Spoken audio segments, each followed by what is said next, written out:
Okay, let's talk about the carbon cycle a little bit. So let's look back at our primary production of carbon. So what does primary production mean again? Remember? So we're looking at the conversion of carbon dioxide to biomass, right? And how many pounds or kilograms of carbon do we get per meter squared per year?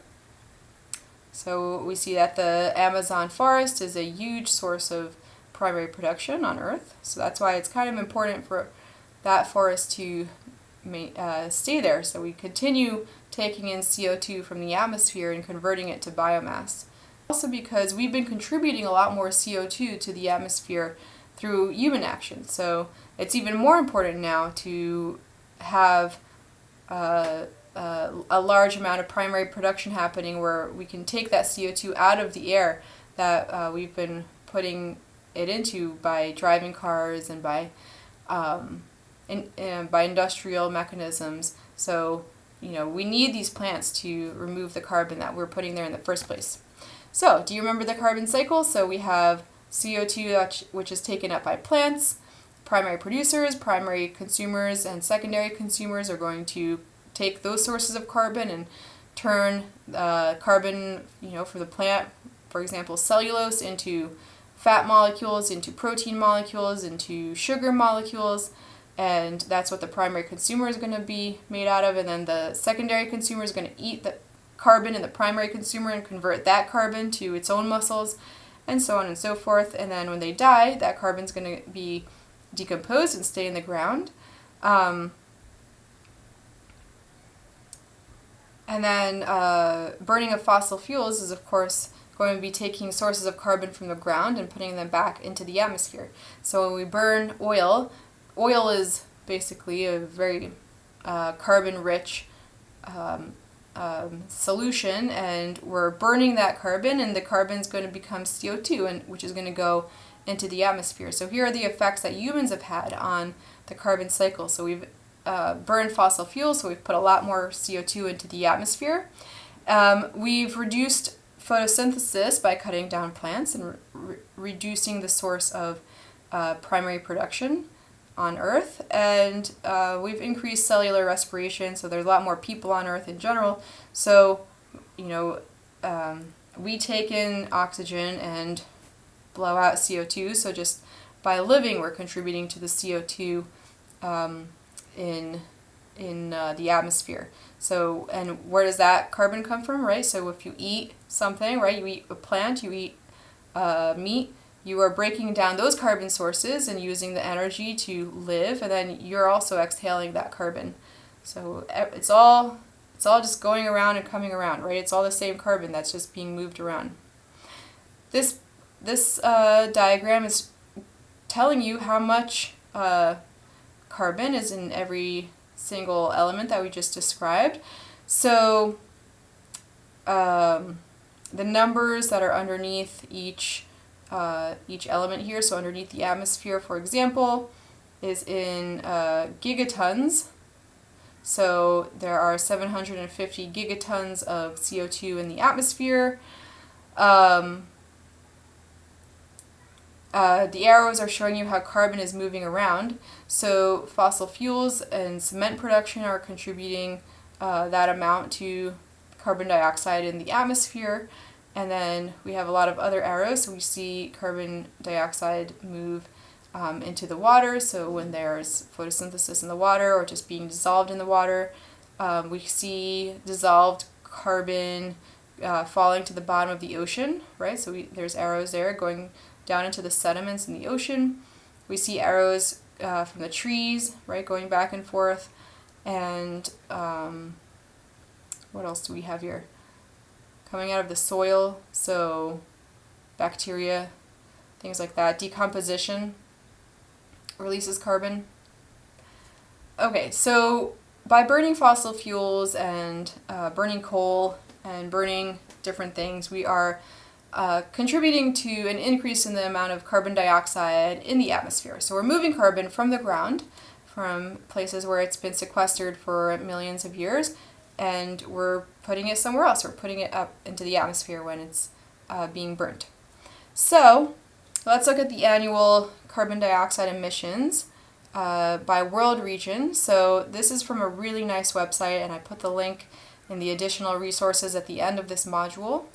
And these graphs are wonderful because you can interact with them, and you can change what's being displayed, and you can look at each country individually, and you can look at the relative amount instead of the absolute amount. But in this case, we're looking at the absolute amount. So we have measurements back to, let's say, 1750, and we can look at the amount of carbon emissions that we've seen. And really, carbon emissions were negligible until the Industrial Revolution, which started in England and then quickly moved to the United States, and then since then been taking over different parts of the world.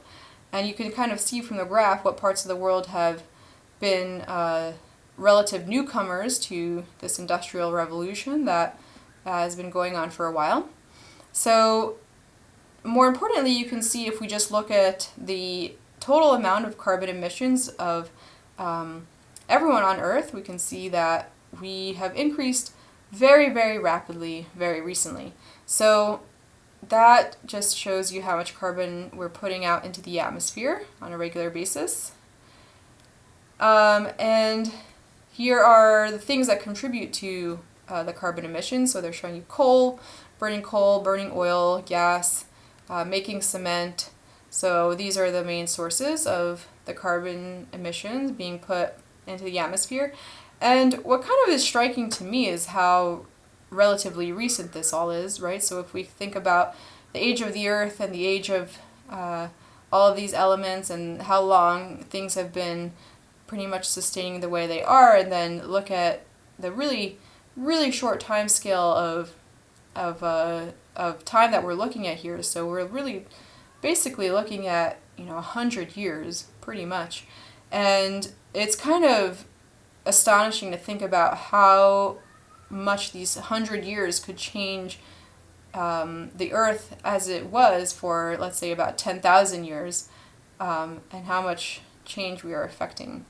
So these are the emissions by type, and the bottom line is, if you look at the atmospheric carbon concentration, you can see, and this, if you look at this timeline on the x-axis here on the bottom, we have a much longer time period here. So we're going from 1 to 2018 here. We have 2,000 years of measurements, and we can actually get these measurements by taking cores of ice from Antarctica and places that are covered in ice. So you can make a pretty good estimate of how old that ice is when you make a core, so you know what year it's from.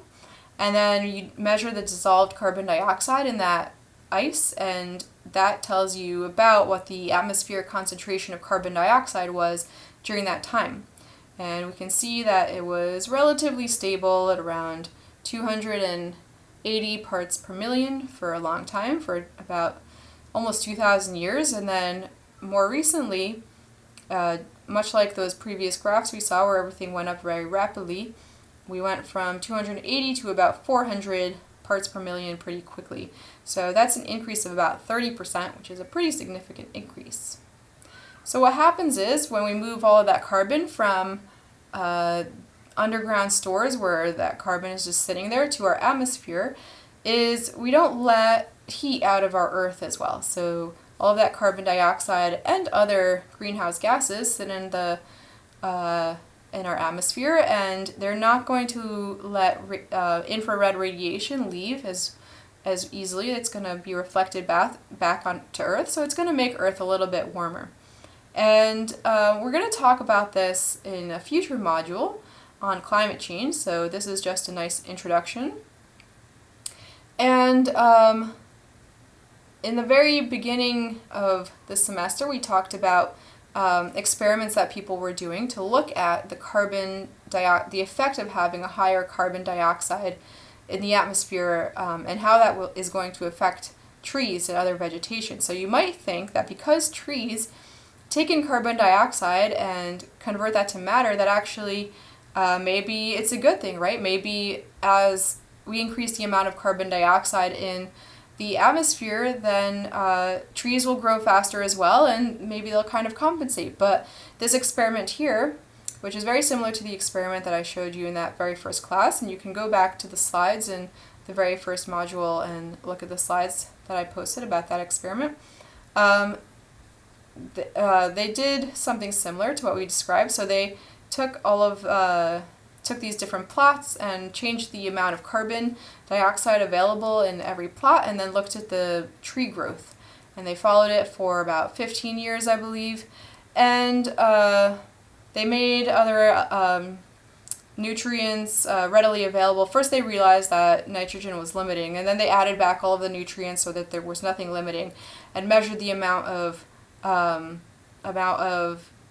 growth that they saw in the trees. And what they saw was a little bit surprising and a little bit disheartening, which was that they only saw about 15% of the increase in biomass that they predicted, given the amount of CO2 that they added to the system.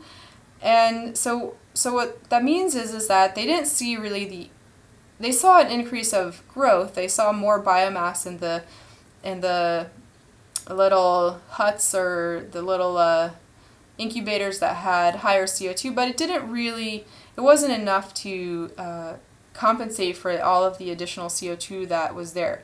So even though they had a lot of extra CO2, the trees were growing a little bit faster, but not as fast as they expected them to grow in the beginning. So it's not really a good mechanism to compensate for all of the additional CO2. And this is the experiment that I showed you in the very beginning. So you can actually this is an ongoing experiment that's happening right now. So you can go back and look at their website where they explain everything that they did. And you can also look at the webcams on those little greenhouses and look at the plants growing as we speak. Okay, so that's the carbon cycle. So that's the effect that additional carbon is having on our ecosystem. So we talked about how too much nitrogen that we're adding to our agriculture could be affecting the environment.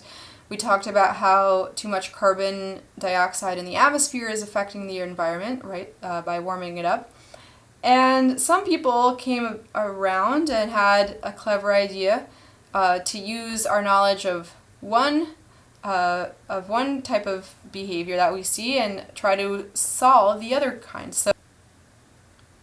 So a scientist looked at that algal bloom and thought, you know what, maybe having a lot of phytoplankton, a lot of photosynthetic organisms living in the ocean might be a good thing, because they're going to take up all that atmospheric CO2 and convert it back into a form of carbon that is going to, be organic, and when they die, they're going to fall to the bottom of the ocean, and that's going to sequester the carbon there. So what if that is a way that we use organisms and we give them some nutrients and we cause them to sequester carbon from the atmosphere? So someone went around and actually did that. And here's the paper, and you can look that up. You probably won't be able to access the full article, but you can look at the abstract, which I've also shown you here. And you can look at it on the slides if you want to take a look at it later. So their question was, can we take advantage of algal blooms to sequester carbon? So they found a type of bacteria that require iron, so they decided to use iron as the nutrient to feed these bacteria, and then subsequently other types of organisms come along, and I believe phytoplankton eat those diatoms, which are fed with the iron. So it goes iron to the diatoms, and then the phytoplankton, which are photosynthetic, come along and eat up all those diatoms, and then they bloom, and they also photosynthesize, and they take the carbon from the atmosphere, and when they die, they'll all sink to the bottom of the ocean, and the carbon will go down with it. So we'll be taking CO2 out of the atmosphere. So that's what they did, and I think the results were positive. So that's actually, they added the iron, and that's what they saw. They saw the blooms of all of these things, and that sequestered carbon from the atmosphere. But I think there was a lot of questions about whether or not this would be a sustainable and intelligent way of dealing with the problem. So I don't think those answers have been addressed yet. I don't think those questions have been addressed yet, and there's still a lot of questions of what would happen if we actually try to deal with sequestering carbon in this manner. So on a very related note, here's a nice article from Science Now, where they are postulating that perhaps algal blooms could have caused the last ice age. So what they're saying here, and this is from the website, is that that massive algal blooms could have taken such a large proportion of greenhouse gases out of the atmosphere that the Earth actually got a lot colder. And this is a pretty, people seem to strongly think that this is actually what happened. So this gives us evidence that affecting these greenhouse gases does in fact impact the climate of the Earth pretty significantly. So we know during the Ice Age most of the world was covered in ice, and you can read about the Ice Age and see what life was like then, and now we're kind of moving into the other extreme.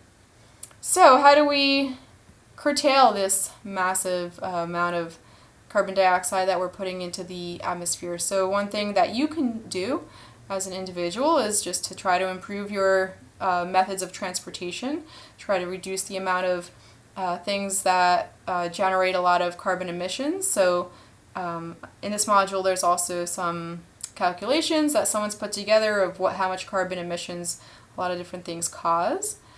Reduce your energy use. Again, that's a great way to save money and reduce your carbon emissions. Eat less meat. I believe that will probably save you some money as well. Buy fewer items that are high quality less often. So buy one really great sturdy pair of jeans that's going to last you for a few years instead of a lot of items of clothing that are not so good and won't last you very long. And recycle, waste less food, etc. So if we think about our carbon emissions and where most of them are coming from, if we look at the breakdown of the sources of carbon emissions, so the biggest source is energy, pretty much. So of course a lot of that is industrial, right, and business energy, but of course we can work to reduce our own consumption as well. And another interesting fact is that even if you don't really modify your food intake behavior, one thing you can modify is where your food comes from, or you can try to modify this. So here they're showing you the amount of carbon emissions that come from the same type of food, whether it came from nearby or from far away. So when you buy produce from another country, it takes a lot of carbon emissions to get them to your door. And if you live in Alaska, you probably need to import produce from other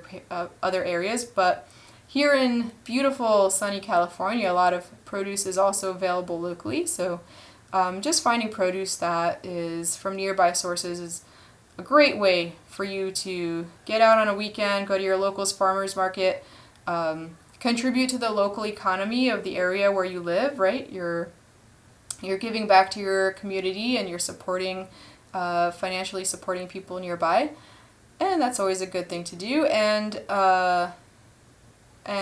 you're saving a lot of carbon emissions. So you can see in the red bars are much bigger than the green bars, which are how many carbon emissions are produced from getting that same produce locally. Okay, thank you.